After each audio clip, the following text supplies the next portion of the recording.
You got to go and see things before the world sees them. If you want to build a global world class company at global scale, you got to be a dominant player in North America. We truly think what we have created now is the chat GPT moment for commerce in the world. Shopping would never be the same post glance AI. The role of advertising in the world that we live in is to essentially make the internet free. The guardrails, the changes in the browsers, the policy changes, etc., are actually things that are good for the consumer. Entrepreneurship is about your ability to be at pain. Naveen Tewari, the founder of InMobi and Glance, swears by two things: reading the market early and quick pivots. An IIT Kanpur and Harvard alumnus with a stint at McKinsey, Tewari co-founded a company called mKhoj in 2007 with three IIT batchmates. It was an SMS-based search platform. But soon he realized that SMS had limited potential. And so he ditched that business model for another: mobile ads. And this just as smartphones were tipping, new models were flooding the market, and upgrades were becoming big. And so InMobi was born. The company was a raging success. Subsequently, SoftBank took a $200 million bet on it, vaulting its valuation past the $1 billion mark. Naveen never meant InMobi to be India first. In fact, the company quickly opened offices across the US, Europe, Africa, and Asia, and now gets the largest chunk of its revenue, in fact more than 65%, from the US. Then came the second act, Glance, an AI-led content platform on the smartphone lock screen.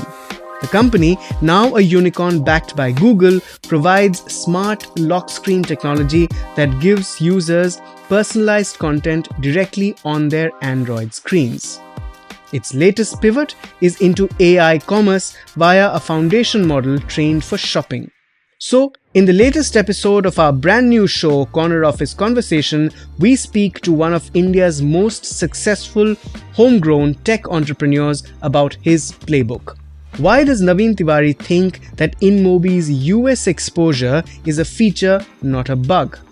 Is he concerned about big tech companies killing third-party ads? And of course, how does he see the future of AI commerce? Listen on, it's Monday, the 18th of August. I'm Anirban Chowdhury. This is Corner Office Conversation.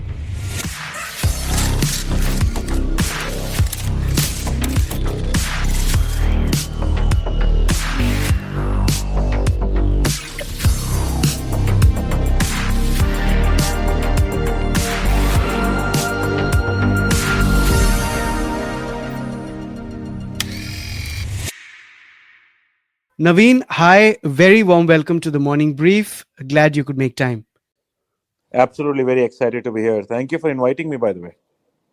Your success has been marked by two things over the years. One is quick pivots, and the other is staying ahead of the curve. So, by quick pivots, I obviously mean with mKhoj, for instance. You were quick to realize that SMS was not the future. So, you made a pivot to being mobile native. You launched a mobile native company when it was not so big in India. It was not even India first. You went global from day one. Why did you make these decisions so early on, and how have they helped you? Let me define that a little differently for you. The way Sure. we think about the world is you got to go and see things before the world sees them, right? That's the whole notion of a startup. That's the whole notion of pushing the envelope. And the interesting part about pushing the envelope is you get it wrong few times. And it is absolutely okay to get it wrong. And when you get it wrong, you should just quickly move on from there. And Mm. so betting on the mobile native world and betting on the fact that internet on mobile is going to be big and therefore we should have a mobile infrastructure was not necessarily the in thing at the time when we moved there. But we saw that early and we went after it. It's a massively large industry and we're one of the top players in the world. We made some early bets which were very non-intuitive, but we believed in those, and those are the beliefs that I think entrepreneurs should sit with. Going global was not necessarily a thing at the time when we did go global. We said, hey, we're going to build a global product company from India. That's not a thing to be done at that point of time. But am I glad that we did this? Of course. Has that been a big factor of our success? Massively. Understood. Let's come to your business today. And on a Yeah. consolidated level, I mean, going global from day one was a brilliant decision for sure. But now your exposure to North America in terms of your revenue, I think in all your businesses, most of your revenue comes from there. Is there a plan to diversify? Have the risks there increased because of obvious reasons? We see what's happening with trade. We've seen that in products, but not in services yet. But who knows what the future holds? So, is there a necessity to de-risk and diversify? You think, and is InMobi doing that? Well, to begin with, that's not a bug. That is a feature. We wanted it that way. If you want to build a global world class company at global scale, you got to be a dominant player in North America.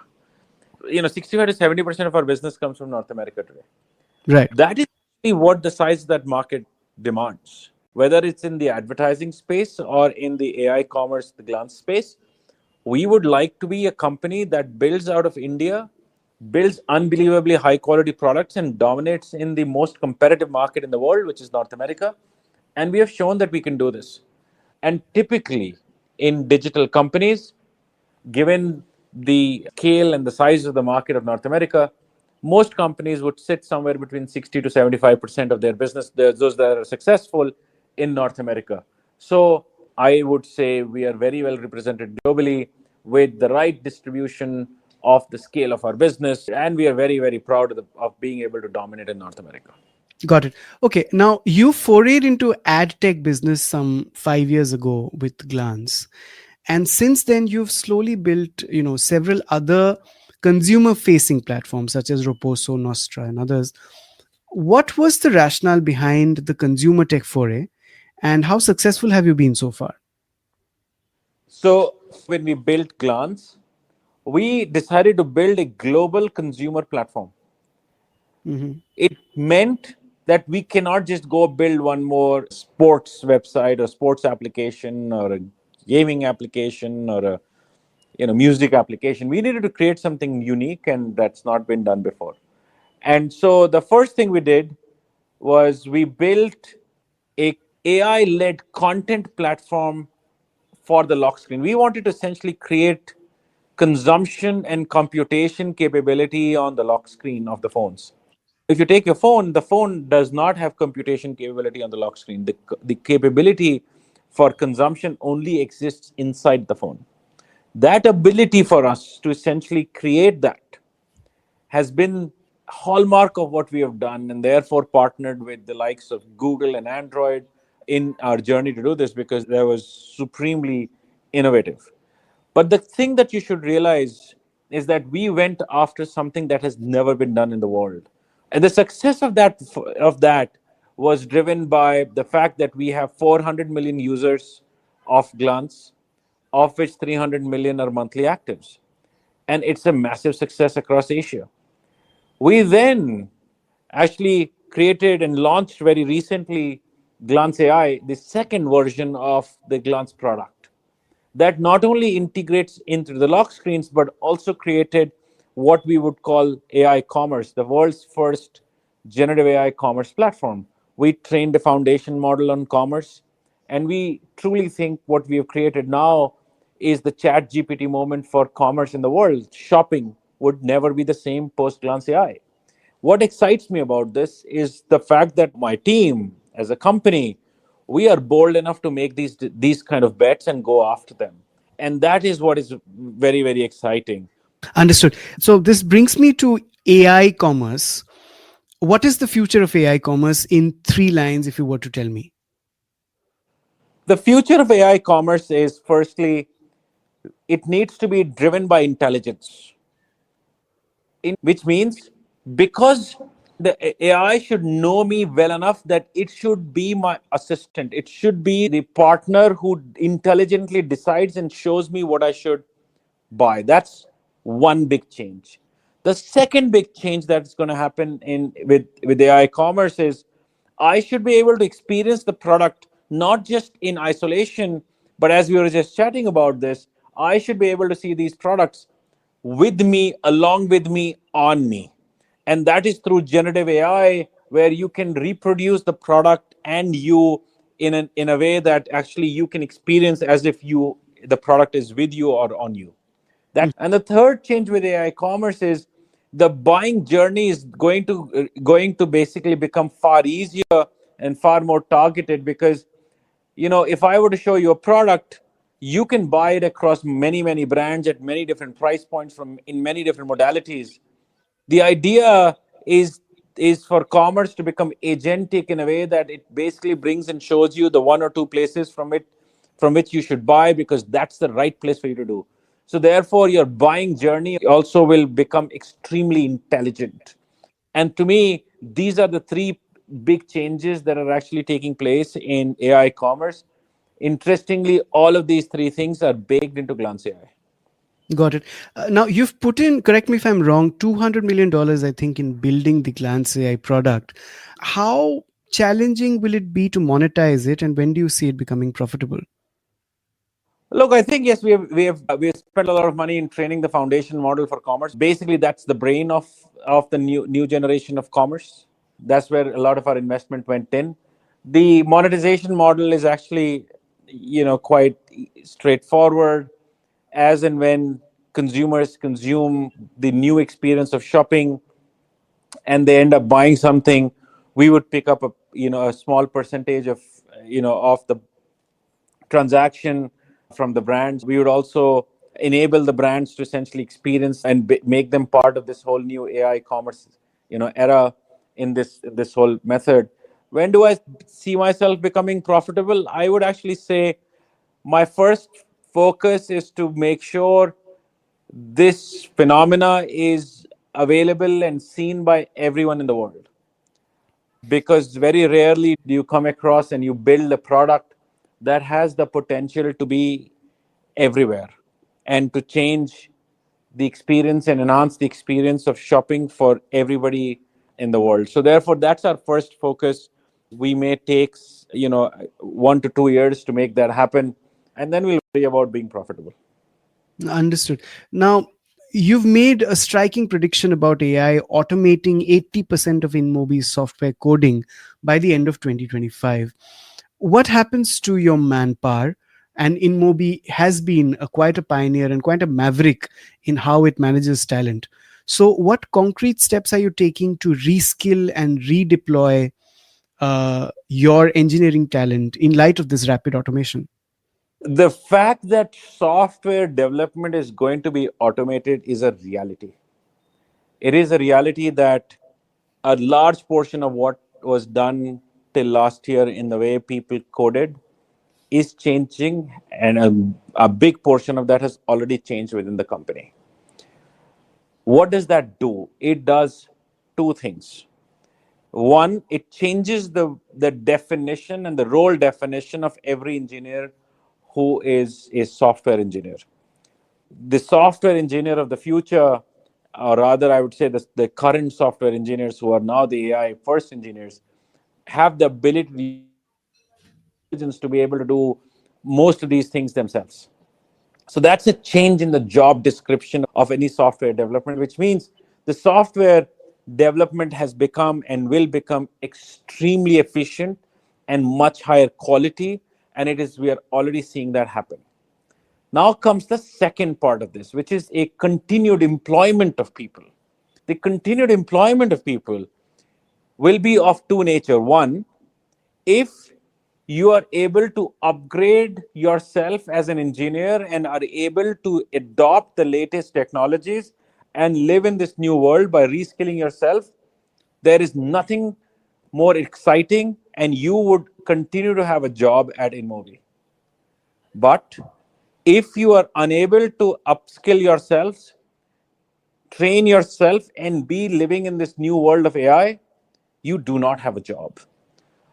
So while 80% automation would happen, I do not see that as any change in the way my number of engineers or the workforce at the company is there.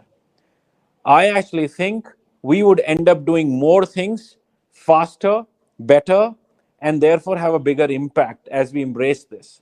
How does the definition of risk or the contours of risk taking change for a company like yours when it pivots so actively into AI, as it should, of course? What defines a risk? Well, let me say that differently. I think the risk would have been high if we did not pivot into AI. I think that if you are a company which where the conversation about AI is only happening at the C-suite level, then you are at risk. If the conversation about AI is not happening at the last level and actual every element of the work has not already moved with with something to do with AI, either at the internal tools and productivity level or externally for a customer perspective, that is risk. I think what we have done is actually just reduced our risk by moving into AI. Okay. Let me come back to your core business a little bit. Now, InMobi is basically the company which is responsible for us thinking that our mobile phones are tracking us, right? Google shoes and up comes an ad for Nike. And it's now come to, even if I chat on WhatsApp, I see an ad when I go onto the internet the next time. But guardrails are being put up and it's shifting constantly. How well is InMobi prepared for the privacy shift? The fact that browsers like Safari and Chrome are killing third party cookies, the fact that countries are strengthening privacy laws. Basically, how has InMobi pivoted to building first party data, and are there still challenges around it? Yeah, that's a great question.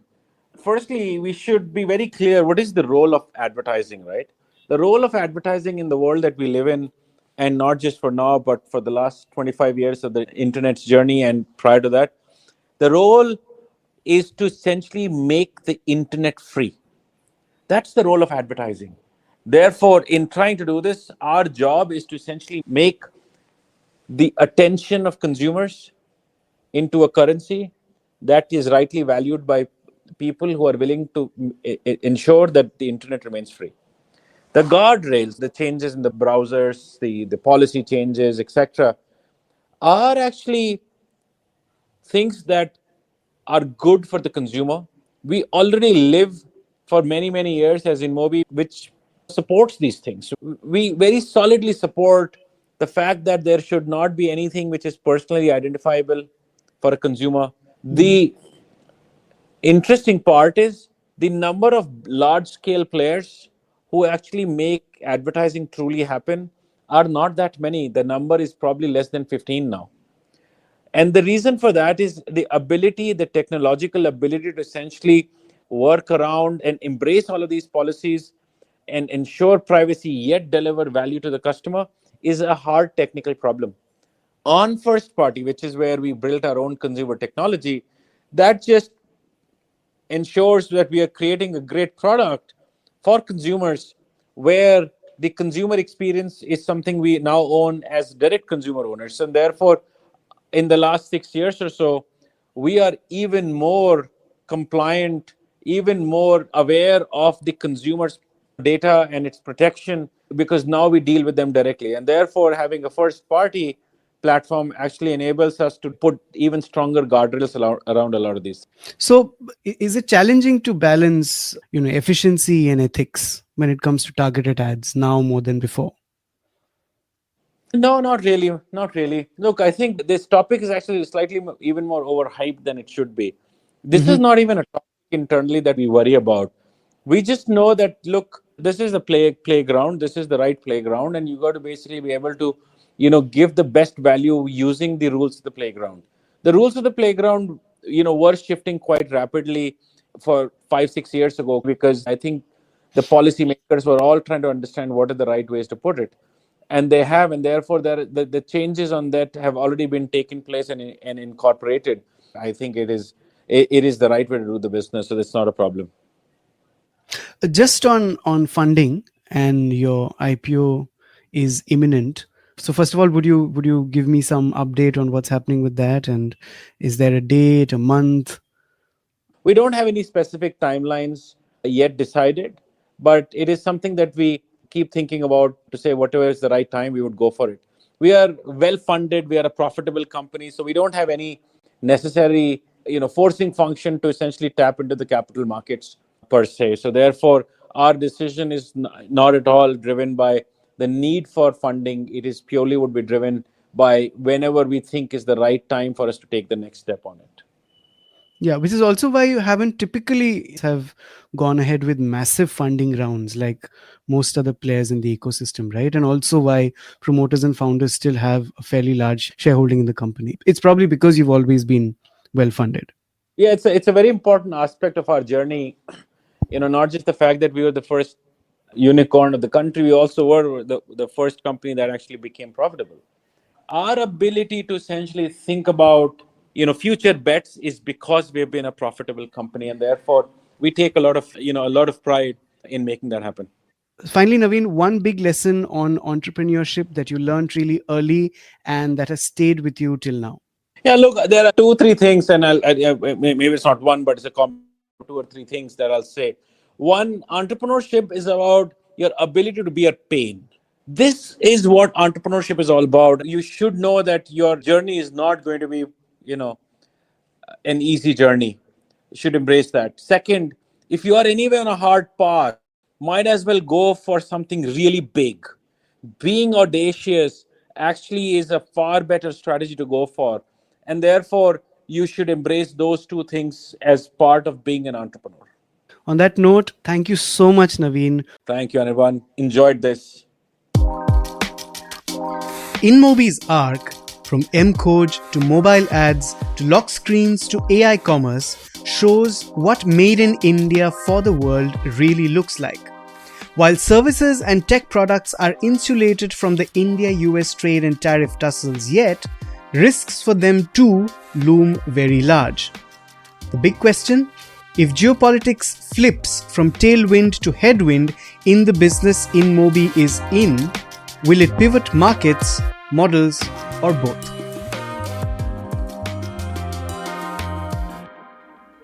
That's it for today. You were listening to the latest episode of our brand new series, Corner Office Conversation. It was produced by Vinay Joshi and me, sound designed by Amrit Reggie. A new episode of Corner Office Conversation drops every alternate Monday, wherever you get your podcasts. Stay tuned.